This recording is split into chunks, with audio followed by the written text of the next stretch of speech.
नहीं अम्मी, मुझे जरूर कोई बहुत बड़ी बात लग रही है, इसीलिए मैंने सोचा है कि मैं अभी हैदर के ऑफिस पहुंच जाऊंगी और मैं अकेली नहीं जाऊंगी, आप भी मेरे साथ चलेंगे। उठे उठे तैयार हो जाए। सब्र कर जाओ हफ्सा। मैंने और तुम्हारे अब्बू ने तलाल के इंतजार में रात अंगारों पर गुजारी है। पता नहीं वो कब पहुंचा है। मिनल उठ जाए, एक बार कमरे से बाहर आ जाए तो कुछ पता चले। जहन्नुम में जाए वो मिनल, आप मेरे सामने उन लोगों की बात मत किया करें। और मुझे कोई फर्क नहीं पड़ता कि आपका बेटा देर से घर आए या ना ही आए। हफ्सा,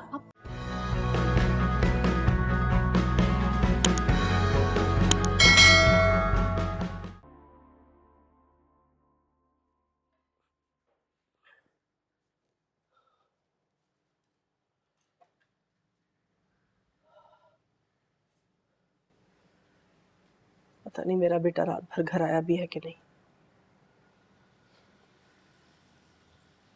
उसकी गाड़ी चेक करती हूँ।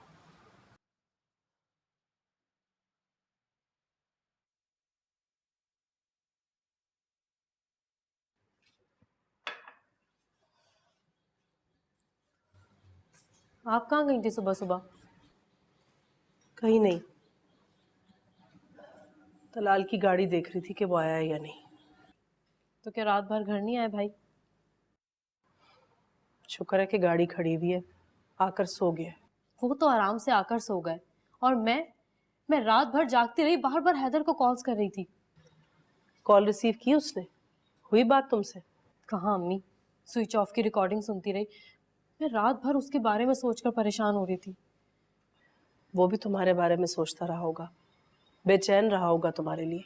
अगर बेचैन होता तो अपना फोन ना बंद करता, मुझसे मुझसे बात करता, मुझे तसल्ली देता।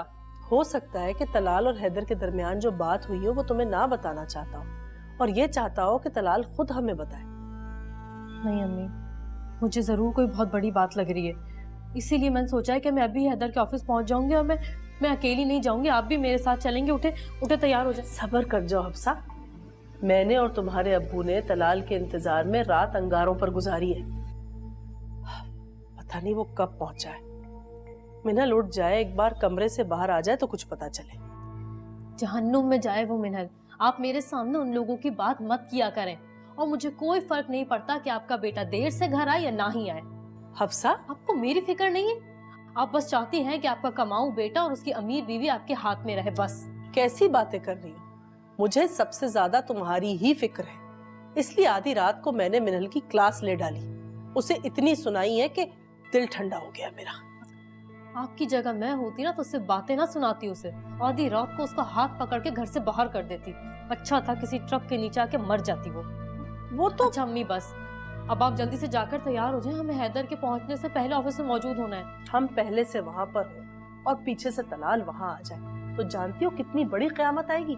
मेरा बेटा तो गैरत से ही मर मिटेगा। देखा देखा आपने, आपको अभी भी अपने बेटे की फिक्र है, बस उसी की परवाह है आपको। आहिस्ता बोलो। अगर वो उठ गए ना और हम माँ बेटी को यूं आपस में लड़ते हुए देख लिया तो तमाशा बन जाएंगे हम उनके सामने। मेरी बला से मुझे कोई फर्क नहीं पड़ता। खुदा के वास्ते आहिस्ता बोलो हफ्सा, वरना मैं तुम्हारा मुंह तोड़ दूंगी।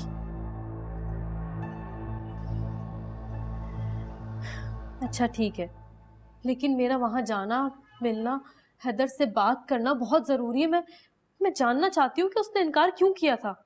देखो, हैदर के इस तरह इनकार करने पर मुझे भी बहुत गुस्सा है, लेकिन जिस तरह तुम ऑफिस जाकर बात करने का कह रही हो वो तरीका गलत है। तो फिर सही क्या है अम्मी? सब्र कर लो थोड़ा। मुझसे नहीं होगा सब्र।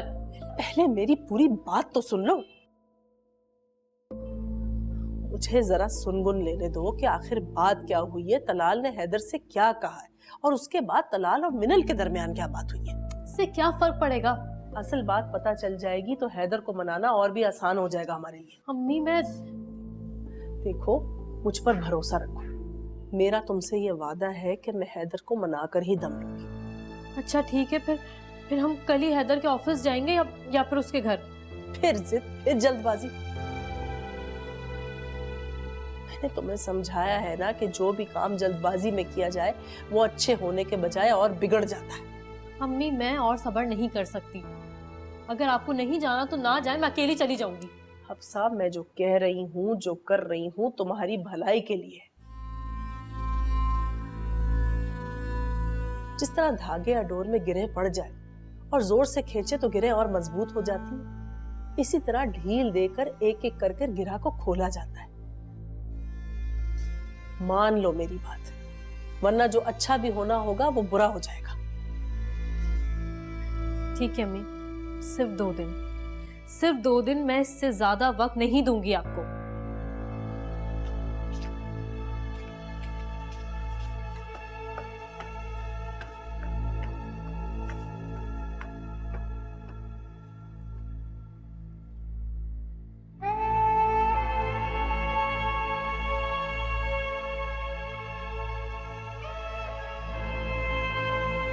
Assalamu alaikum. Please subscribe to AOI Digital YouTube channel for amazing content.